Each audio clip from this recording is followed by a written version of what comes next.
पहिल्यैदेखि नै भनिरहेको छु, ऐन बनाउने काममा कानुन पढेकोलाई नलगाउनु। कानुन पढेकोले केमा राख्ने हो भने उसलाई भाषा मिलाउन राख्ने हो। अब ऐन पढेको छ, कानुन बनाउनु पर्ने छ, विज्ञान प्रविधिको कानुन बनाउनु पर्ने छ, अनि स्वास्थ्यको कानुन बनाउनु छ।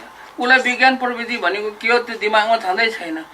उसले त उही सरकारी तवरको हिसाबले त्यो उसले पढेको कानुनको हिसाबले सोच्छ। त्यस कारणले यो ऐन जुन बनाउने छ, सुधार गर्ने पर्ने जुन कुरा आयो, यसमा चाहिँ विज्ञलाई मात्रै राख्ने। अब तपाईँलाई अचम्म लाग्ला होइन, मलाई चाहिँ अब सबैले चाहिँ अब कबाडी भन्छन् है, किनभने कबाडीको काम चाहिँ देखेका छन्। तर हाम्रो राष्ट्रिय आविष्कार केन्द्रमा यो खास गरी डिजिटल हेल्थ सेक्टरमा, यो बायोमेडिकल सेक्टरमा रिसर्च हुने कुराहरूमा सबैभन्दा धेरै त्यसैमा हुन्छ। त्यो डिजिटल हेल्थ र बायोमेडिकल र अब भनौँ न सफ्टवेयर एआई त्यस्तोमा रिसर्च हुन्छ भन्ने कुरा बाहिरको मान्छेहरूलाई थाहा छैन, किनभने हामीले भन्दा पनि भनेको छैन है। र यो डिजिटल हेल्थमा चाहिँ हामीले एएमआर प्रणालीहरू बनाएर के अरे गण्डकी प्रदेशको अस्पतालहरूमा पनि लगाइएको छ। र यो त्यो क्रममा चाहिँ यो जुन छ बिमाको, हेल्थ बिमाको इस्युहरू आउँछ नि त, जिल्ला अस्पतालहरूमा त्यस्तोहरूमा धेरै इस्युहरू आउँछ र त्यस सम्बन्धी टेक्निकल कुराहरूमा धेरै काम गरेको छ र अलिअलि थाहा छ कि मलाई थाहै छैन भन्ने होइन, भन्न खोजेको कुरा। अब जहाँसम्म यो समस्या छ, एकदम विकराल समस्या छ। म आफू त्यहाँ अस्तिको चुनाव गर्ने मन्त्रीमण्डल हुँदाखेरि पनि म यो आएकै हो, यो कुरा डाक्टर सुधाले धेरै पटक उठाएकै कुराहरू हो। त्यस कारणले त्यो समस्या पनि मलाई थाहा छ। अब यसमा मेन कुरा के छ भने चुहावट। अब अहिले धेरै जो काम नेपालमा चुहावट गर्ने, चलखेल गर्ने होइन, अब यस्तो किसिमको धुर्त काम चाहिँ त एकदमै भइरहेको छ। त्यस कारणले यो चलखेल र चुहावट कहाँ हुन्छ भन्ने कुरा पनि एकदमै यसको चाहिँ अध्ययन अनुसन्धान चाहिँ गर्नै पर्छ। कमसेकम चलखेल र चुहावट कहाँ हुन्छ भन्ने कुरालाई पहिचान गरेर त्यसलाई रोक्न सकियो भने पनि त्यो पैसा चाहिँ धेरै बच्छ होला जस्तो लाग्छ। जस्तो औषधिको कुराहरू आयो, उहाँहरूले चाहिँ सस्तोमा दिने भन्नुहुन्छ। अब यहाँ सरकारले चाहिँ फेरि सस्तोमा औषधि किन्दैन भनेपछि त त्यहाँ त पक्कै चुहावट छ। केही न केही चुहावट नभइकन, चलखेल नभइकन त त्यो भएको छैन। त्यो कुरा चाहिँ भयो। र अर्को कुरा चाहिँ के छ त भन्दाखेरि समस्या भनेको त्यही हो, मेन कुरा पैसा पनि हो। पैसा पुग्दैन, 3500ले पैसा पुगेन भन्ने कुराहरू आयो। अब त्यसलाई कसरी पुर्याउने भन्ने कुरामा पनि दिमाग त लगाउनै पर्यो, रिसर्च इनोभेसन त त्यहाँ हुनै पर्यो। र अब प्रणाली, पैसाको मात्र समस्या होइन कि हाम्रो यो प्रणालीगत समस्या चाहिँ यसमा छ।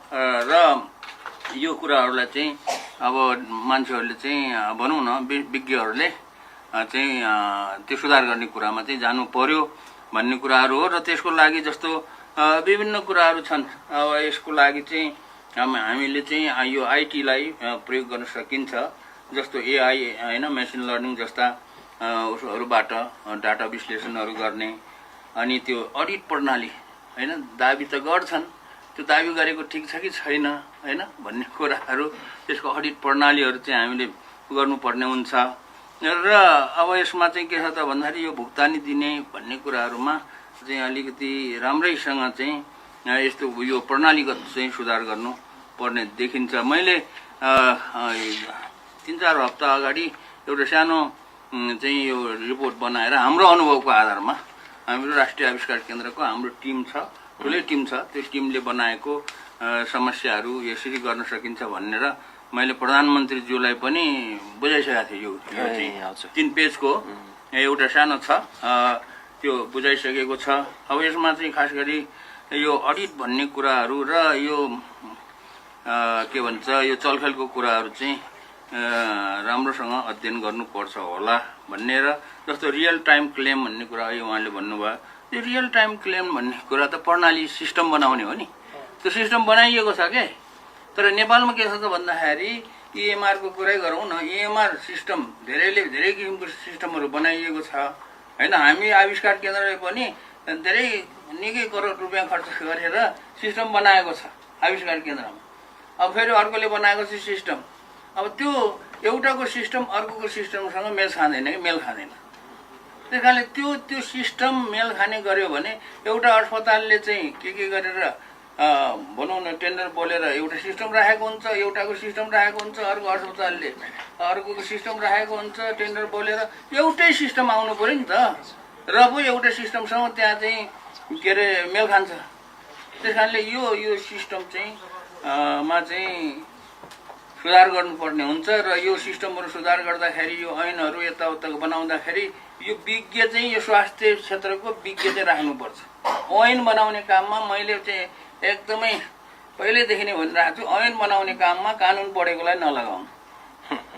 किनभने कानुन पढेकोलाई चाहिँ कानुन पढेकोले केमा राख्ने हो भने उसलाई भाषा मिलाउन राख्ने हो कानुन पढेकोलाई।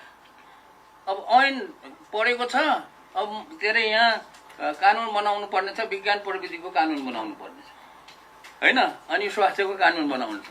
उसलाई विज्ञान प्रविधि भनेको के हो त्यो दिमागमा छँदै छैन। उसले त उही सरकारी तवरको हिसाबले त्यो उसले पढेको कानुनको हिसाबले सोच्छ। त्यस कारणले यो ऐन जुन बनाउने छ, सुधार गर्ने पर्ने जुन कुरा आयो, यसमा चाहिँ विज्ञलाई मात्रै राख्ने र कानुन पढेकोलाई चाहिँ त्यसको भाषा र त्यो अलिकति सेन्टेन्सहरू मिलाउनु। एकदमै धन्यवाद। ताली एकपटक। एकदमै महत्त्वपूर्ण कुरा भन्नुभयो।